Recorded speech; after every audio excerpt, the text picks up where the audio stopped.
ఇటీవలే ప్రాజెక్టులు నిండేలా దంచికొట్టిన వానలు సుమారు వారం రోజుల తర్వాత మరోసారి తెలంగాణను ముంచెత్తుతున్నాయి. మెదక్ జిల్లాలోనైతే కుండపోత వర్షం బీభత్సం సృష్టిస్తుంది. మంగళవారం రాత్రి నుంచి ఉరుములు మెరుపులతో తెరిపి లేకుండా కురుస్తున్న వానతో మెదక్ నగరం మొత్తం జలమయమైంది. పెద్దశంకరంపేట, రామాయంపేట మండలాల్లో ఇళ్లలోకి నీరు చేరింది. చేగుంట మండలం నార్సింగి వద్ద 44వ జాతీయ రహదారిపై భారీగా వరద ప్రవాహం కొనసాగుతోంది.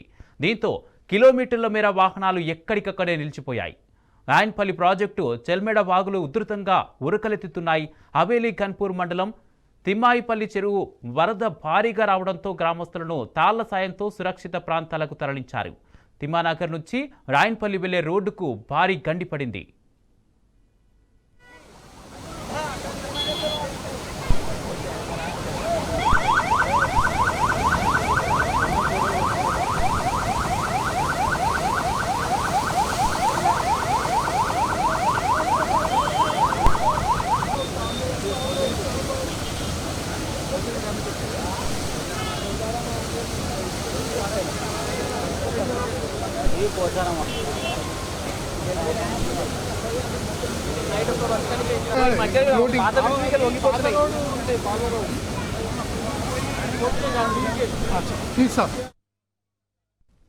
ఇటు సంగారెడ్డి జిల్లా జహీరాబాద్ డివిజన్లోనూ కుండపోతగా వర్షం కురుస్తుంది. లో లెవెల్ వంతెనలు కాల్వలను తలపిస్తుండటంతో గ్రామాలకు రాకపోకలు నిలిచిపోయాయి.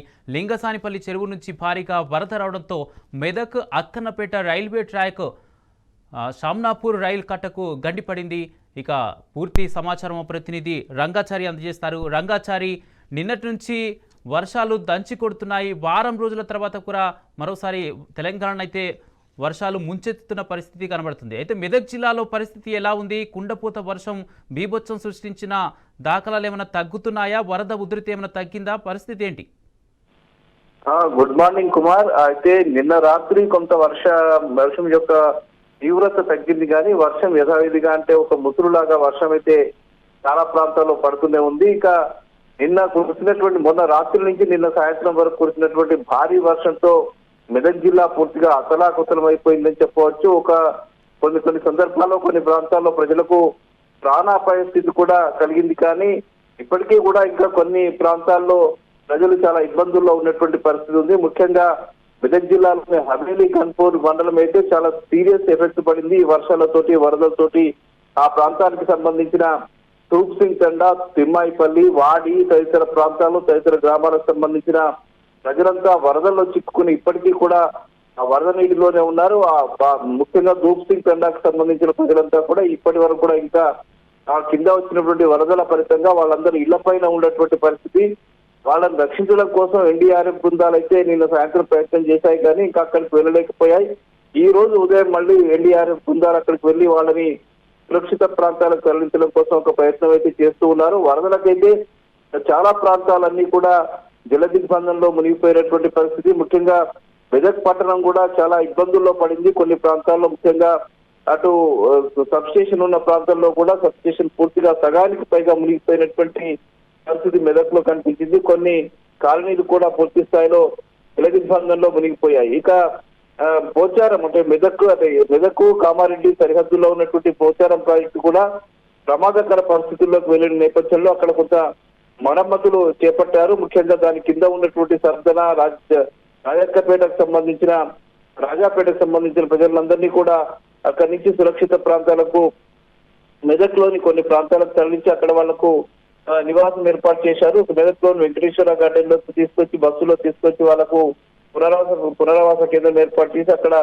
ఉంచారు. ఆ రెండు గ్రామాలకు ఒకవేళ పోచారం ప్రాజెక్టు కనుక పూర్తి స్థాయిలో గండిపడితే ఆ రెండు గ్రామాలు తీవ్ర స్థాయిలో ఇబ్బందులు పడేటువంటి పరిస్థితి ఉంటే ప్రజలకు కూడా ప్రాణాలకు కూడా ముప్పు వాటిల్లుతుందని చెప్పి నిన్న కూడా మనం ఆ టీవీస్ ద్వారా చాలా సీరియస్ గానే దానికి సంబంధించిన వివరాలు వెల్లడించిన నేపథ్యంలో అధికారులు కొంత స్పందించారు. నిన్న రాత్రి నుంచి అక్కడ రెస్క్యూ ఆపరేషన్స్ చేపట్టి బస్సుల్లో వాళ్ళని మెదక్ పట్టణానికి తరలించి వాళ్ళను పలు ప్రాంతాల్లో పునరావాస కేంద్రాల్లో ఉంచినటువంటి పరిస్థితి కనిపించింది. ఇక యథావిధిగా అటు పాపన్నపేట మండలంలో కూడా యథావిధిగా అక్కడి వాగులు అవన్నీ కూడా పొంగిపడుతున్న పరిస్థితి ఉంది. అటు మెదక్ నుంచి బొడ్మట్పల్లి, అల్లదుర్గం వెళ్ళేటువంటి రహదారులన్నీ కూడా పూర్తిగా జలమైపోయి వాగుళ్ళు కలిపి రోడ్లన్నీ కూడా నిండిపోయి ప్రవహిస్తున్న నేపథ్యంలో ఆ ప్రాంతంలో రాకపోకలు పూర్తిగా నిలిచిపోయినటువంటి పరిస్థితి. ఇటు మెదక్ రామాయంపేటకు సంబంధించిన రహదారులు కూడా నిలిచిపోయినటువంటి పరిస్థితి. ఆ మధ్యలో ఉండేటువంటి రోడ్లన్నీ కూడా నిన్న భారీ వర్షాలకు వరదలకు తెగిపోయిన నేపథ్యంలో అక్కడ కూడా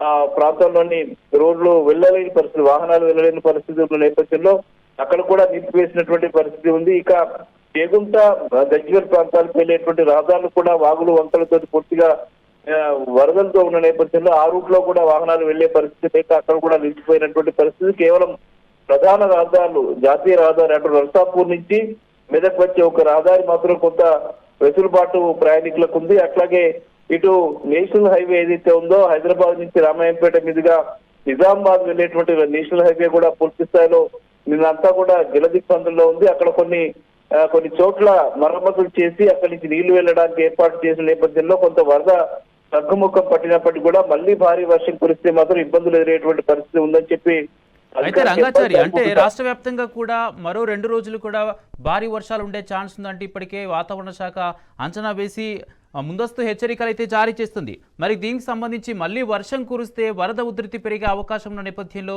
ప్రభుత్వ అధికారులు ఏమన్నా ముందస్తు చర్యలు తీసుకున్నారా?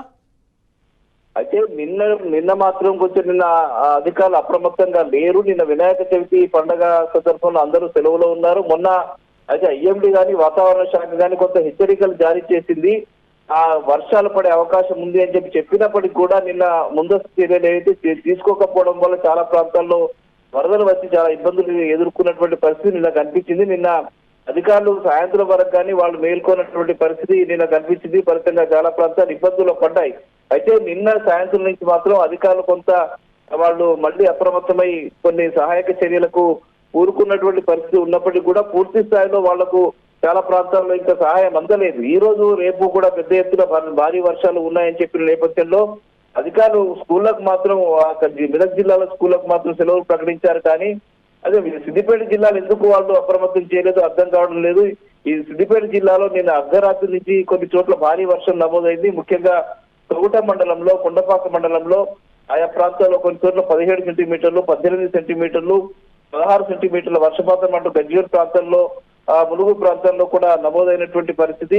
ఇక ఇటు ఈ ప్రాంతంలో సిద్దిపేట జిల్లాలో మాత్రం కలెక్టర్ ఇక్కడ విద్యార్థులకు ఇంకా సెలవు ప్రకటించలేదు. కాకపోతే చాలా ప్రాంతాల్లో వాగులు వంకలు పొడుతున్నటువంటి పరిస్థితి. ఇటు సిద్దిపేట జిల్లాలోని కూడవెల్లి వాగు పెద్ద ఎత్తున పొంగి పొలుతుంది. అటు చిన్న నిజాంపేటకు సంబంధించిన కోతరెడ్డిపేట వాగు చెరువు పెద్ద ఎత్తున వాగు పొంగి పొడుతున్న నేపథ్యంలో చెరువు నీళ్లు కూడా ఊళ్ళోకి వచ్చిన నేపథ్యంలో అక్కడ భారీగా వరద నీరు ప్రవహిస్తున్న నేపథ్యంలో అటు నిన్న సాయంత్రం వాళ్ళు కొంతమంది రైతులు అటువైపు వెళ్లారు, చెరువు కట్టకు అటువైపు వెళ్లారు, వాగు అటువైపు వెళ్లారు. వాళ్ళు అక్కడే ముగ్గురు చిక్కుకుని పోయినటువంటి పరిస్థితి. వాళ్ళను కాపాడడం కోసం ఇప్పుడు పోలీసులు అయితే ప్రయత్నం చేస్తున్నారు. నిన్న రాత్రి అది సాధ్యం కాలేదు. ఇప్పుడు వెళ్లి మళ్ళీ వాళ్ళను తీసుకురావడం కోసం పోలీసులు ప్రయత్నాలు చేస్తూ ఉన్నారు. ఆ ప్రాంతం అంతా కూడా జలమయమై ఉంది. ఆ రోడ్డు కూడా ఇటు కోనాపూర్ వద్ద, ఇటు మెదక్ నుంచి రామాయంపేట వెళ్లేటువంటి రహదారి కోనాపూర్ వద్ద కూడా భారీగా వరద నీరు రోడ్డుపై నుంచి వెళ్తున్న నేపథ్యంలో అక్కడ కూడా కొంత రోడ్డు తెగిపోయిన నేపథ్యంలో అక్కడ కూడా నీరు వెళ్ళడానికి ఇబ్బంది ఉన్నాయి. ఆ రూట్లు కూడా బంద్ చేసినటువంటి పరిస్థితి ఉంది. ఇటు తొగుట మండలంలో వెంకట్రావుపేట మీదుగా అటు గజ్వేల్ వెళ్లే రూట్ ఏదైతే ఉందో అది కూడా పూర్తిగా వరదల్లో చిక్కున్నటువంటి పరిస్థితి. ఆ ప్రాంతంలో చెరువులు పెద్ద ఎత్తున ప్రవహిస్తున్న నేపథ్యంలో ఆ రోడ్ల మీద వెళ్తున్న నేపథ్యంలో అక్కడి నుంచి కూడా రాకపోకలు బంద్ అయిపోయాయి. కానీ ఎవరు వెళ్ళలేనటువంటి పరిస్థితి ఉంది. అటు ఉపాధ్యాయులు కానీ పిల్లలు కానీ వెళ్ళలేని పరిస్థితి ఉన్నప్పటికీ కూడా మరి ఎందుకో సిద్దిపేట జిల్లాలో మాత్రం కొంత ఇప్పటి వరకు కూడా సెలవు ప్రకటించలేదు విద్యార్థులకు. విద్యార్థులంతా కూడా అయోమయంలో ఉన్నారు. అసలు స్కూల్లో సెలవు ఉందా లేదా, మరి ఎలా వెళ్ళాలి అనే విషయంలో మాత్రం కొంత ఇబ్బందికరమైనటువంటి పరిస్థితి ఉంది. కొన్ని చోట్ల పాఠశాలలు కూడా కొంత ఇబ్బందికరమైనటువంటి పరిస్థితుల నేపథ్యంలో ఒకవేళ స్కూల్కి వెళ్తే వాళ్ళకి ఏమైనా ఇబ్బంది అవుతుందో అనే అనుమానాలు కూడా వ్యక్తమవుతున్నటువంటి పరిస్థితి ఉంది. మొత్తానికి మెదక్ జిల్లా, సిద్దిపేట జిల్లా, ఇప్పుడు నేను రాష్ట్ర నుంచి సిద్దిపేట జిల్లా కొంత ఎఫెక్ట్ అవుతుంది. ముఖ్యంగా దుబ్బాక నియోజకవర్గంలో, గజ్వేల్ నియోజకవర్గంలో భారీ వర్షాలు నిన్న రాత్రి నమోదైనటువంటి పరిస్థితి ఉంది. అటు కూడవెల్లి వాగు కూడా ఉధృతంగా ప్రవహిస్తున్నటువంటి పరిస్థితి ఉంది. అటు వెల్దుర్తి వాగు కూడా ఉధృతంగా ప్రవహిస్తున్నటువంటి పరిస్థితి అటువైపు ఉంది. ఇక మెదక్ జిల్లాలోని అన్ని వాగులు వంకలు కూడా చాలా పెద్ద ఎత్తున ప్రవహిస్తున్నాయి. అక్కడ ముఖ్యంగా హవేలీ గన్పూర్కి సంబంధించి, మెదక్ మండలానికి సంబంధించి ఆ మండల ప్రాంతాల్లో ప్రతి చోట కూడా 20-25 సెంటీమీటర్ల వర్షపాతం నమోదైన నేపథ్యంలో అక్కడి వాగులు వంకలు పూర్తి స్థాయిలో పొంగి పడుతున్నటువంటి పరిస్థితి నెలకొని ఉంది. మొత్తానికి ఒక భయానకమైన వాతావరణం అయితే ఉంది.